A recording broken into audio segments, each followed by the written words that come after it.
उस आदमी के चेहरे के हाव भाव को भांपकर ध्रुव की आड़ लेते हुए विदुर ने अंगूठी में से ही कहा, आप जैसा सोच रहे हैं मेरी अमृत धारा बिल्कुल भी वैसी नहीं है। इस अमृत धारा के जरिए शक्ति के सितारे को बढ़ाने में काफी मदद मिलेगी। ये ट्रेनिंग के दौरान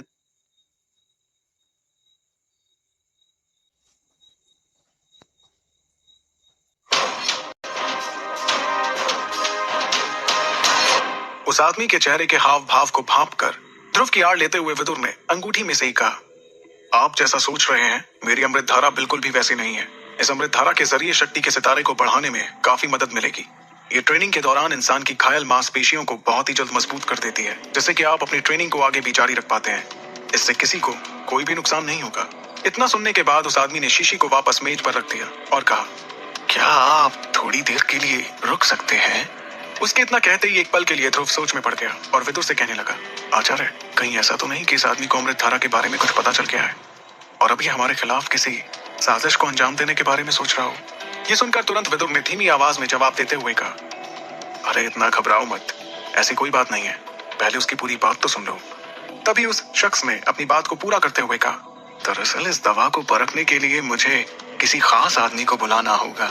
ये सुनने के बाद अब ध्रुव को विदुर की बातों पर यकीन हुआ और उसने हाँ के इशारे में अपना सिर हिलाते हुए कहा, जी ठीक है, आप इसे परखने के लिए जिसे चाहे बुला सकते हैं। इतना कहते हुए ध्रुव वहीं पास में रखी हुई कुर्सी पर जाकर बैठ गया। उस शख्स के कमरे से बाहर जाने के बाद भी ध्रुव और विदुर ने होशियारी से काम लिया और उस इंस्पेक्शन रूम में बिना एक दूसरे से बात करते हुए चुपचाप बैठे रहे, क्योंकि दोनों अपनी पहचान को किसी के भी सामने उजागर नहीं करना चाहते थे। कुछ ही देर में वो आदमी अपने साथ एक और आदमी लेकर इंस्पेक्शन रूम में वापस आ गया। उस दूसरे आदमी ने एक हरे रंग का कपड़ा पहना था, लेकिन उसके कपड़ों पर कुछ इस तरह के निशान थे जिसे देखकर ये साफ साफ पता चल रहा था कि वो एक हकीम था। उस आदमी ने उस हकीम का परिचय देते हुए कहा, मैं आपको बताना चाहूंगा कि ये हमारी नीलामी घर के चरक गुरु हैं, जो महादक्ष रैंक हासिल कर चुके हैं, यानी शून्य, एकलव्य और दक्ष रैंक से भी आगे। साथ ही साथ ये हकीम भी हैं, इसलिए इन्हें चरक गुरु कहते हैं। चरक गुरु की पहचान जानने के बाद ध्रुव थोड़ा सा हैरान हो गया। ऐसा पहली बार था जब उसने अपनी आंखों के सामने विदुर की तरह ही किसी औषधि बनाने वाले हकीम को देखा था। चरक गुरु के चेहरे पर एक अहंकार वाली मुस्कुराहट नजर आ रही थी, एक ऐसी मुस्कुराहट जो कि अमूमन हर हकीम के चेहरे पर होती ही थी। जिस वक्त ध्रुव चरक गुरु को गौर से देख रहा था, उसी समय चरक गुरु भी ध्रुव को समझने की कोशिश में लगा हुआ था। मार्कस पर हकीम शक्तिशाली तो थे ही, साथ ही साथ वो तरह तरह की औषधि बनाने में माहिर हुआ करते थे, इसलिए उनकी सभी इज्जत करते थे। चरक गुरु ने ध्रुव की उस शीशी को उठाया और उसे ध्यान से देखने लगा। उसने उस शीशी के ढक्कन को खोला और उसकी खुशबू को सूंघकर कुछ समझने की कोशिश की। अगले ही पल उसने शीशी की कुछ बूंदों को एक कांच की ट्यूब में डालकर उसमें एक पाउडर मिलाया, जिससे उसका रंग बदलकर और गहरा हरा हो गया। उस अमृत धारा की सिर्फ 2 बूंदों को परखने के बाद ही चरक गुरु के चेहरे का रंग उड़ गया था। अब उसकी नजरों में ध्रुव की अहमियत बढ़ गई थी। चरक गुरु ने उस आदमी के पास जाकर उससे कहा, यह अमृत धारा बढ़िया है, इन्होंने जो भी इसके बारे में बताया सब सच है। चरक गुरु से इतना जानने के बाद उस आदमी के चेहरे पर एक राहत नजर आई। उसने गहरी सांस ली और ध्रुव के पास आकर बोला, क्या आप इस अमृत धारा की नीलामी के बारे में सोच रहे हैं? उस आदमी के इतना कहते ही ध्रुव ने बिना देर किए तुरंत जवाब दिया, हाँ, आपने बिल्कुल ठीक कहा, मैं इसकी नीलामी के बारे में ही सोच रहा था। क्या आप इसकी नीलामी जल्द से जल्द करा सकते हैं? ध्रुव की इस उत्सुकता को देखते हुए उस आदमी ने तुरंत ध्रुव के हाथों में एक काला कार्ड थमाते हुए कहा, हाँ जरूर, क्यों नहीं, आप इस कार्ड को अपने पास रख लीजिए और उस हॉल की ओर चले जाइए। इस वक्त हॉल में नीलामी चल ही रही है। अगर सब कुछ ठीक रहा तो आपकी इस अमृत धारा को भी वहां पर कोई ना कोई खरीदार जरूर मिल जाएगा। उसके इतना कहते ही ध्रुव ने हाँ के इशारे में अपना सिर हिलाया और जरा भी देर ना करते हुए उस काले रंग के कार्ड को लेकर हॉल की ओर अपने कदमों को बढ़ाने लगा। ध्रुव के इंस्पेक्शन रूम से निकलने के तुरंत बाद वो आदमी चरक गुरु के पास गया और धीरे से उससे पूछने लगा, चरक गुरु, क्या सही में वो आपको कोई हकीम नजर आता है? उनकी बात पर चरक गुरु ने तुरंत जवाब दिया, हाँ, वो सही में एक हकीम है। उसकी आवाज में जो भरोसा नजर आ रहा था, उससे मुझे साफ लग रहा है कि वो झूठ नहीं बोल रहा था। इतना कहने के बाद चरक गुरु ने कुछ सोचते हुए आगे कहा, लेकिन मुझे ये समझ नहीं आ रहा है कि वो आखिर आया कहाँ से है, क्योंकि जहां तक मुझे मालूम है मेसोडोरिया शहर में ऐसा तो कोई हकीम है ही नहीं जो कि एकलव्य रैंक को हासिल करने के लिए अमृत धारा को बना सके। चरक गुरु की इस बात पर उस शख्स ने तुरंत सवाल करते हुए कहा, अगर आप कहें तो मैं उसके बारे में कुछ पता लगाने की कोशिश करूं। ये सुनकर चरक गुरु ने बिना देर किए कहा, नहीं नहीं, अभी नहीं।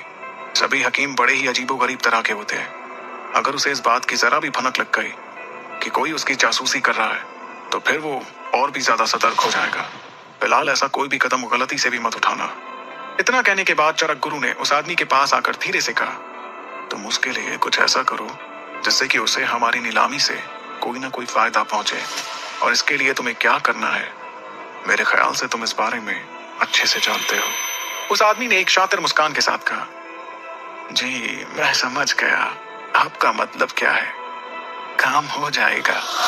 इंस्पेक्शन रूम से बाहर जाने से पहले चरक गुरु ने उस आदमी से कहा, और हाँ, एक बात हमेशा याद रखना, भले ही अमृत धारा लाने वाला वो शख्स हमारा अच्छा दोस्त ना बन पाए, लेकिन हमें ऐसी कोई गलती नहीं करनी है जिससे कि वो हमारा दुश्मन बन जाए, वरना नतीजा ना तुम जानते हो और ना ही मैं। उधर दूसरी तरफ नकाबपोश ध्रुव ने उस हॉल के अंदर अपना कदम रखा जहां नीलामी चल रही थी। इस बड़े से हॉल में रोशनी कम और अंधेरा ज्यादा था। हॉल के बीचों बीच लाल रंग का गाउन पहने एक लड़की खड़ी थी। उस लड़की के ठीक ऊपर रोशनी का एक गोल घेरा पड़ रहा था और पूरे हॉल में सिर्फ उस लड़की पर ही रोशनी थी। उस लड़की के वहां पर खड़े होते ही लोगों की तालियों की गड़गड़ाहट से पूरा हॉल गूंज रहा था। इस माहौल को देखकर ध्रुव भी हैरान रह गया। हॉल के बीचों बीच लाल गाउन में खड़ी वो लड़की किसी भी चीज की नीलामी के लिए अपनी आकर्षित कर देने वाली मीठी आवाज का इस्तेमाल कर रही थी। ये उसकी आवाज का जादू ही था जो एक साधारण सी चीज की कीमत को भी आसमान तक पहुंचा देता था। हॉल में ध्रुव ने अपनी नजरों को चारों तरफ दौड़ाया और अपने लिए ऊपर की तरफ एक खाली जगह ढूंढकर बैठ गया। इस जगह पर बैठकर ध्रुव अब उस लड़की को अच्छे से देख पा रहा था। वहां बैठने के थोड़ी देर बाद आसपास से आती आवाजों को सुनकर उसे इस बात का अंदाजा लग गया कि नीलामी में आए आधे से ज्यादा लोग सिर्फ उस लड़की को देखने के लिए ही वहां पर आए हुए थे। ये लड़की दरबार महल की हर नीलामी को संभालने वाली सायरा दरबार थी। मैसोडोरिया शहर में सायरा की खूबसूरती के चर्चे चारों तरफ फैले हुए थे। उसका गोरा रंग, पतली गर्दन और तीखे नयन नक्श से किसी की नजर नहीं हटती थी, और वो जो कुछ भी पहनती उसमें वो किसी भी अप्सरा से कम नहीं लगती थी। हॉल के बीचों बीच खड़ी सायरा को देखने के बाद ध्रुव ने हॉल में बैठे सभी लोगों की तरफ नजरें घुमाना शुरू किया। तभी उसकी नजर एक ऐसे शख्स पर पड़ी जिसे देखकर वो पूरी तरह से हैरान हो गया और उसके मुंह से निकला, बाबा यहाँ पर? अपने पिता अरेंद्र को वहां देखने के बाद कुछ वक्त के लिए उसकी नजरें उन पर ही ठहर गईं और उसने मन ही मन में कहा, क्या बाबा को भी इस लड़की में कोई दिलचस्पी है जो वो यहाँ पर आए हुए हैं? लेकिन अपने पिता को लगातार हैरानी से देखने के बाद अगले ही पल उसे इस बात का एहसास हुआ कि वो उनके बारे में गलत सोच रहा था, क्योंकि अरेंद्र की नजर सायरा पर नहीं बल्कि नीलामी के लिए आने वाली किसी चीज का इंतजार कर रही थी। ध्रुव ने अपने पिता की तरफ देखते हुए अपने आप से कहा, आखिर बाबा इस नीलामी में क्या लेने आए हुए हैं? थोड़ी देर में ध्रुव की नजरें उसी मैसोडोरिया शहर के दो दूसरे दल, आमिश दल और लश्कार दल के लीडर्स पर गई। उन सभी को वहां पर देखने के बाद ध्रुव ने कुछ सोचते हुए खुद से कहा, आखिर इस हॉल में ऐसी कौन सी चीज की नीलामी होने वाली है जिसके लिए इन सभी दलों के लीडर्स को नीलामी में आना पड़ा? ना हो, कोई खास बात तो जरूर है जो ये तीनों एक साथ यहाँ पर दिखाई दे रहे हैं। उन्हें देखने के बाद एक बार फिर से ध्रुव की नजर सायरा पर गई और उसने इस बार उसे देखते हुए मन ही मन में कहा, मुझे तो लगता है कि इस लड़की की खूबसूरती और आवाज का जादू ही कुछ ऐसा होगा जिससे हर कोई इसकी ओर खिंचा चला आता होगा।